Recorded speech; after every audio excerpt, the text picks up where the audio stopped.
Hello, it's Alex. Welcome to my channel. Today's video is my Sew Frugal 22 reveal video. I'm sure you know all about Sew Frugal 22 because everybody in the sewing community has been taking part in making something with a free sewing pattern.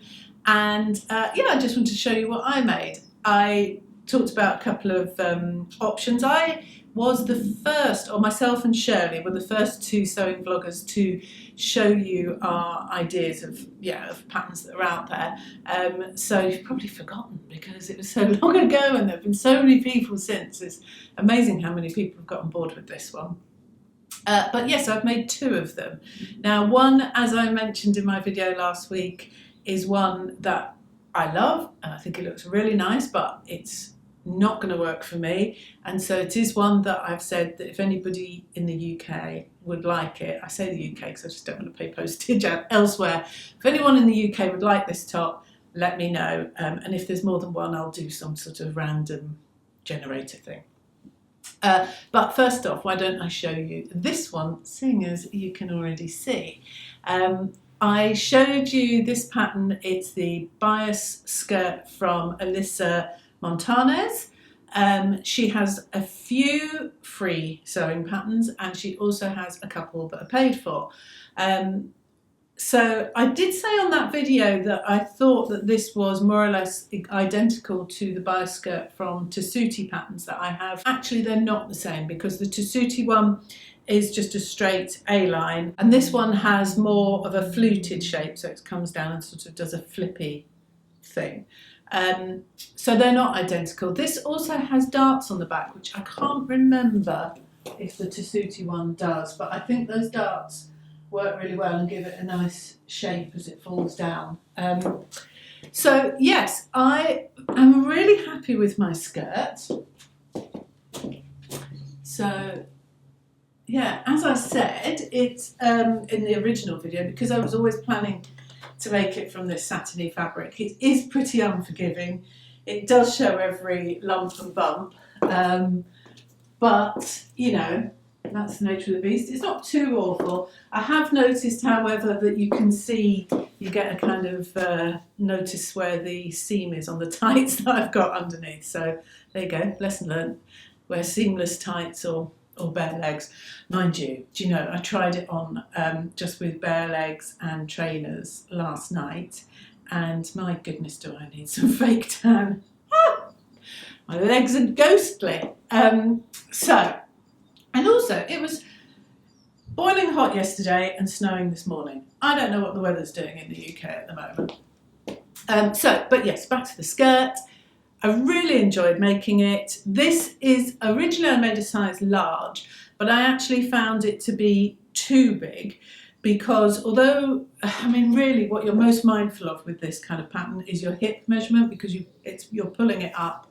There's no fastening, it's elasticated around the waist. So you've got to get it up over your hips. But for me, we'll ignore Alexa.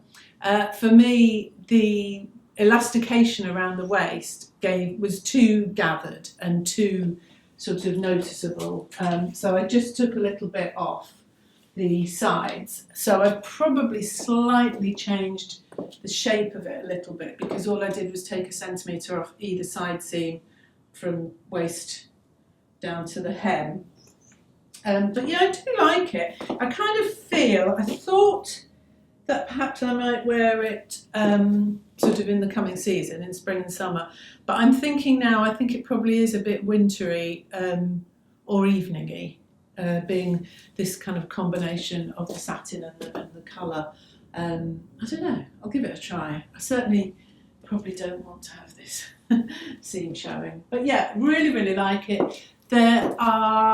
It's a PDF, all in imperial, so no centimetres. It says that you need 2 yards of fabric, so I do think it's a really nice one. You know, sometimes you might buy a fabric like a viscose because you want it to be nice and something drapey, and you just think, I just want a really basic skirt for the summer and spring. And you know, if you bought 2 meters, 2 yards is obviously a bit less than that. You could easily make this in no time at all because it's just 2 pattern pieces and some elastic for the waistband. So, you know, it really didn't take very long to make at all. And yeah, I did add 5 centimetres to the length, but that was the maximum I could get away with because of it being placed on the bias. You're limited with how much length you're ever going to get out of it, unless you had a seam, I suppose. And you know me, I like my skirts quite long. So yeah, really happy with it. Did I say? I can't remember now whether there are no written instructions. The PDF takes you through to, there's a link and it takes you through to Alyssa's YouTube channel. And I have to say, I hadn't seen that when I first talked about the pattern, and I really like her. She seems really nice. She's obviously, I think she's a pattern cutter or a pattern technologist. She's got quite a few free patterns on there and a couple of paid ones. And the only thing I would say that's a bit of a shame, she hasn't posted for a few months. So I'm hoping that maybe she's just busy with her own life and that she will come back to the sewing world, because I like her style and I liked her as a person as well. One of her free patterns is a cami top that's also cut on the bias. So if you made the top and the dress and the skirt out of the same fabric, you'd have a sort of faux dress and then obviously 2 separate garments. So that's something that I would certainly think about over the summer. Yeah, you know, like let's say you're going on holiday and you quickly want to just make something the night before. These are perfect. The other pattern I made is this one here, and it is a Paddington top from Peppermint Patterns. I'm worried that the sun is bleaching this out a lot. This is a Kokka fabric. It's a double gauze and it's just lovely. As somebody said on the comments the other day, you know, these kind of Kokka and Nani Iro double gauzes are just lovely. They're not that kind of crinkly double gauze. They're just really nice to wear, actually, certainly on a hot day.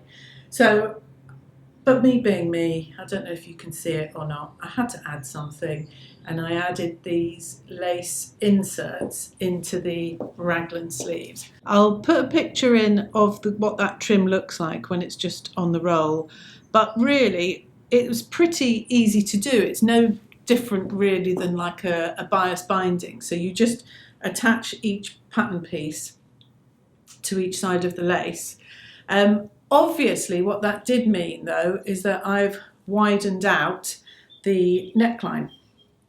So rather than it being more closer fitting, I mean, I don't think it was ever a crew neck, but closer fitting, it's now more like a wide neck and is just generally a little bit bigger. But I really liked that. I did also have to adapt the facing. So the facing piece is designed so that it goes all the way around with side seams, you know, at the shoulder seam. Well, that meant that where that lace insert is on these raglan sleeves, I would be able to see facing, and I didn't want to do that. So I had to draft some facing pieces, and I added the same sort of ladder lace trim to the facing and had to make sure that they lined up so that where the sort of laddering is would match on both the inside and on the outside. So I did do the trick with the buttons where I just sewed them on. There are no buttonholes, but I haven't sewn it down, so it still looks like it's buttoned. I think as a cheat, it's pretty good. Yeah. So you might be asking yourself, why does she not want to keep it? Well, I'll tell you why. Because I've come to realise that fabric that's this pale just doesn't look great on me. I'll put it on and you can see what you think. Here we go. So you see what I mean? It's a much wider neck. You know, my bra straps I've just moved out of the way. They kind of want to sit there. So it's definitely a much wider neck on me. I made a size F, which should fit my bust perfectly, but then, as I said, because I've inserted the lace, it's now certainly wider at the top half here. But yeah, look, I really like it. It's purely just a colour thing.